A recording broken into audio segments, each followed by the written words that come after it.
আসসালামু আলাইকুম। সবাই কেমন আছেন? আশা করি ভালো আছেন। আমিও ভালো আছি। আমি আজকে আপনাদেরকে যে গল্পটা শোনাবো সেটা কোনো সিনেমার গল্প না, বা এটা কোনো নাটকের গল্প না। এটা আমার জীবনে ঘটে যাওয়ার একটি ঘটনা আপনাদের সাথে শেয়ার করতে চাই। আমি একজন স্কুলের ছাত্রী। আমার ছোটবেলা থেকেই শখ যে সময় মূল্য দেওয়া শিখি, বা সময় থাকতে আমার যে কোনো কাজ শেখার খুব শখ। আমার খুব ইচ্ছা ছিল যে আমি একজন ভালো আর্টিস্ট হব। আমি এই, ভালো একজন মার্শাল হব।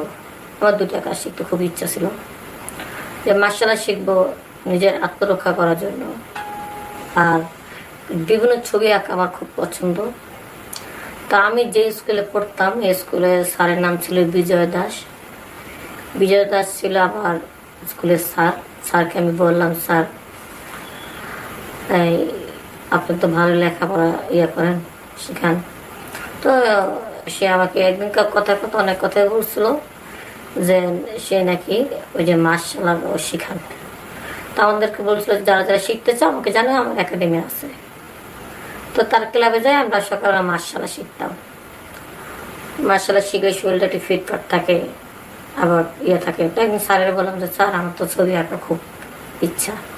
তো সে বললো আমার একটা ছোট ভাই আছে, প্রতিবেশী আপন না, আমি তো এক মায়ের এক ছেলে, তা তুমি যাও, তোমাকে আমি নিয়ে যাবো, আমার ছোট ভাইয়ের সাথে পরিচয় করে দেবো, তুমি সেখানে ছবি আঁকা শিখবা।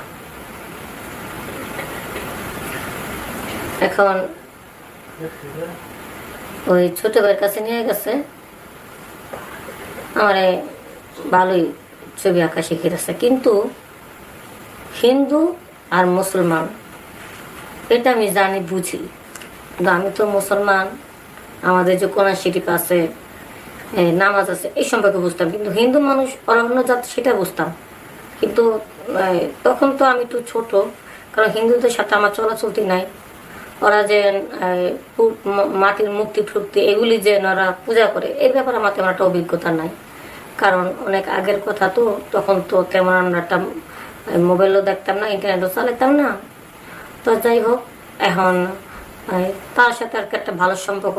আমার বয়স তখন 12-13 বছর হবে। এখন তাদের বাসা যাই, আমি যাই পরে অনেক সুন্দর একটা প্যাকেট করা একটা পুতুল, ছোট্ট একটা পুতুল এই সাইডে। তো পুতুলটা তাদের থাকের তাক, বিল্ডিং ঘর তো তাক থাকে, পাতিল হাড়ি কিছু থলে তাকের উপরে রয়েছে। তখন ছবি আঁকতে আঁকতে হঠাৎ করে না পুতুলটার দিকে আমার নজর গেছে গা। তো নজর গেছে মতন, তখন আমি বললাম যে ভাই পুতুলটা আমার দিবেন, আমার খুব পছন্দ হয়েছে। তো এই বললো কি না, ওটা দেওয়া যাবে না। এখন তার সাথে কিন্তু আমার অনেকদিন ধরে সম্পর্ক। যে রুমে আমার বয়স আমি আট করে চলে যাই, কিন্তু আমরা যে স্যারের সাথে আমরা লেখাপড়া শিখছি, স্যার যে হিন্দু মানুষ সেটা কিন্তু আমি আগে জানতাম না। এবং তার ছোট ভাই প্রতিবেশী সেটাও জানতাম না। কিন্তু তাদের বাসায় গেছি, বাসায় বলতে তারা যে রুমটা ব্যবহার করে সেই রুমে তো আমার নেয় নেই। কিন্তু যে রুমের ভিতরে সেই আর্টিস্ট করে, রং টং থাকে, বিভিন্ন কাগজপত্র থাকে, বোর্ড থাকে আর্টিস্ট করার মতো, সেই রুমের ভিতরে তো শুধু খালি তার আর্টিস্টের জিনিসপত্র ভরা। আর ছোট একটা তাদের মূর্তি দেখছিলাম, ওটা আমি অতদূর বুঝতে পারিনি, ওটা ছোট দেখছি তো এই জন্য।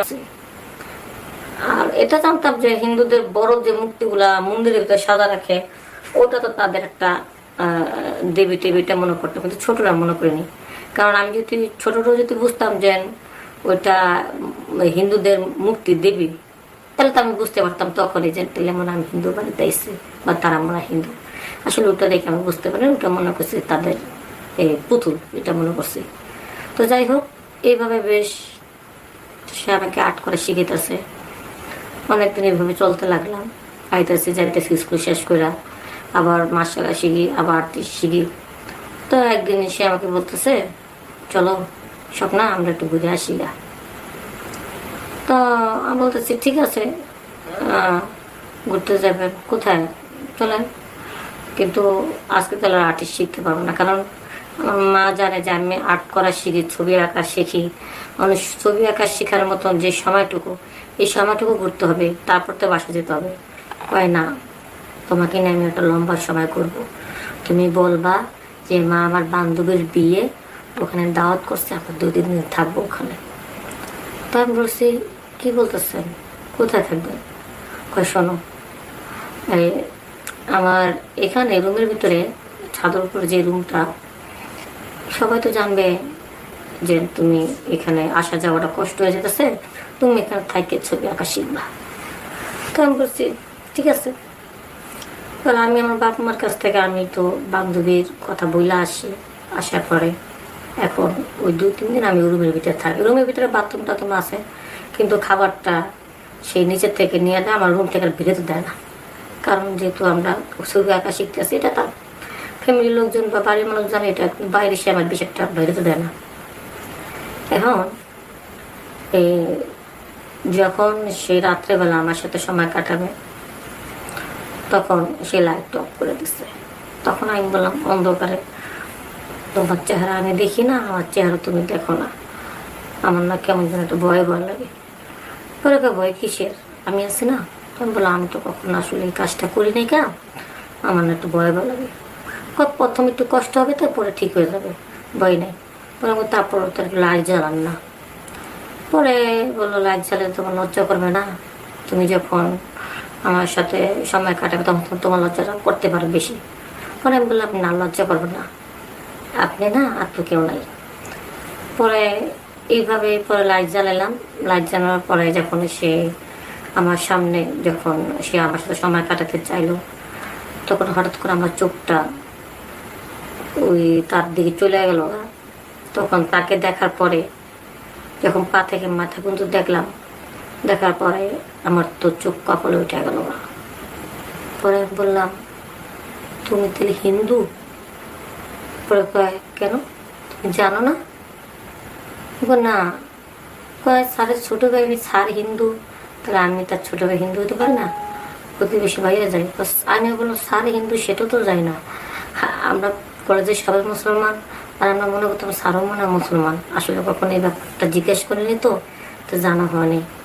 পরে কয়, কেন আমি হিন্দু দেখে কি এখন তুমি আমরা অবহেলা করবা? পরে আমি বললাম যে আসলে মানুষের মন কার সাথে মিশে যায় বলা যায় না, জানো। কিছু কিছু মানুষের চেয়ে পশুরে খুব পছন্দ করে, কুত্তার সাথে মানুষের সময় কাটায়। একটা মেয়ে মানুষ, এমন মেয়ে আছে তার ছেলেদের চেয়ে কুত্তাকে পছন্দ করে, পশুর সাথে সময় কাটায়। তাহলে মনের সাথে মন যদি বই না যায়, পশুর সাথে সময় কাটাতে পারে, তাহলে তুমি তো হিন্দু, তাতে কি হয়েছে? সবচেয়ে বড় কথা, তুমি একজন মানব, আর আমিও মানুষ। ভালোবাসার সামনে তো আর ধর্ম কিছু হয় না। আসলে তার মন, আমার মন এমন একটা পর্যায়ে গেছে যে সেখানে হিন্দু আর মুসলমানের কোনো ভেদাভেদ নাই। পরে তাকে আমি পছন্দ করে গ্রহণ করে নিলাম। হিন্দু, তাতে কি হচ্ছে? মানে মনে করলাম যে থাক, হিন্দুর সাথে সময় কাটে। আসলে ওই সময় কাটার যার পরে বুঝতে পারছি সে আঁকাটা। এখন তার সাথে আমি সময় কাটাইছি, ভালো লাগলো। এইভাবে সময় কাটাতে কাটাতে অনেক দিন হয়ে গেল। এখন আমার বাপ মা তো অন্য জায়গায় বিয়ে দেব, আমি তো রাজি না। পরে ওই হিন্দু ছেলের খোঁজাতে বলতেছে আমার ভাই, যে তুই রাজি না, এত পাত্র দিতেছে, তোর পছন্দ না, অবশ্যই তোর পছন্দ আছে। পরে আমি বলতেছি যে হ্যাঁ আমার পছন্দ আছে। এখন তার কথা বললে কি তোমরা মাইনে নিবা? তো বললো যে সমস্যা নেই, মাইনে নেব। পরে ছেলেও পছন্দ করছে, সব পছন্দ করছে। যখন শুনছি হিন্দু মানুষ, ধাপ করে আমার ভাই বলতেছে, আর কোনো মানুষ পাস নেই, একটা আঁকাটা লগে সংসার করবি? হ্যাঁ, সারা জীবন তোর কুমারী বানা থমু, তোর বিয়ে দিব না, তারপর তোর আঁকাটার সাথে বিয়ে দেবো না। তোর বিয়ে যদি নাও হয়, তারপরে হিন্দু পোলা লগে তোর বিয়ে দিব না। মানে এত চাপ সৃষ্টি হইল আমার জীবনে। লাস্টে বাধ্য হইয়া চিন্তা করলাম যে আসলে ফ্যামিলি যদি মিল না থাকে, ওই সংসারটা আর করাটা ঠিক হইব না। কারণ এখন বন্ধু হিসাবে আছি এক ধরনের মায়া জায়গায় গেছে গা, আর যখন বিবাহ ভিতরে যাবো তখন আর এক ধরনের মায়া। পরে এক পর্যায়ে ফ্যামিলি যখন বুঝালো, তখন তার সাথে আমার বন্ধুত্বের সম্পর্ক রয়েছে, কিন্তু বিয়া বসিয়ে নি কেন। তাই বন্ধুরা, আমাদের সমাজে কিছু ছেলে মেয়েরা আছে এরকম ভুল করে। ভালোবাসো, সমস্যা নেই, সব ধর্মই ভালো, সেটাও সমস্যা নেই। কিন্তু তুমি যদি মুসলমান হও মুসলমানের সাথে সম্পর্ক করো, তুমি যদি হিন্দু হও হিন্দুর সাথে সম্পর্ক করো। কারণ তোমাদের মনের সাথে হয়তো মন বনে যাবে, দুই ধর্মের লোক হও, কিন্তু পুরো পরিবারটা বনবে না। এই জন্য ধর্ম দেখো, বুঝে শুনো তোমরা সম্পর্ক করো। এক ধর্মের লোক আর ধর্মের লোকের সাথে তোমরা এমন কোনো কাজ করো না যেখানে বিয়ে দরকার পড়ে। বন্ধুত্ব করো, কিন্তু বিয়ে বাসা লাগবে, জীবন সঙ্গী হিসাবে সারা জীবন থাকতে হবে, এরকম কোনো সিদ্ধান্ত নিও না। তো বন্ধুরা, আমি যে ভুল করেছি এরকম ভুল তোমরা করো না। সবাই ভালো থাকবা, সুস্থ থাকবা। আসসালামু আলাইকুম।